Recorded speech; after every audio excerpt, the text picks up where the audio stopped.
Ահմեդյան, քիչ առաջ արդեն քվեարկությունը տեղի ունեցավ, մենք Գյումրիում ունենք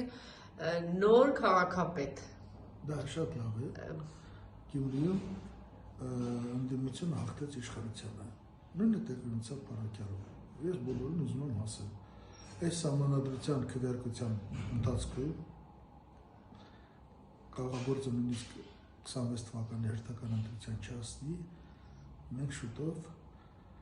կազատվենք Փաշինյանից եւ ես բոլորիդ կշնորհավորեմ դրա կապակցությամբ։ Այս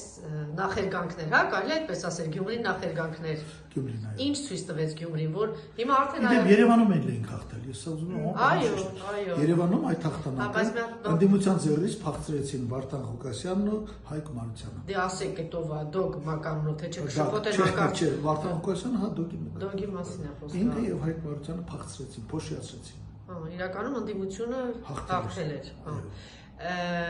Ինչ տարբերություն կա նման ընտրությունների եւ համապետական ընտրությունների, եթե ասենք բա արտահերթ ընտրություններ կայանան, պարոն Բագրատյան։ Տարբերությունը սա է, եթե Գյումրիում ըստ էության ճիշտ է ընդդիմության չմիավորվելը, որովհետեւ փոքր քաղաք է, ամեն մարդ դրանք բոլոր մասնակիցները պապենական հենց Գյումրիից էին, ապա ես ուզում եմ զգուշացնել, որ Գյումրիի հենց ընտրությունների վերլուծությունը ցույց է տալիս, որ հանրապետականում հաղթելու համար մեզ պետք է միասնություն։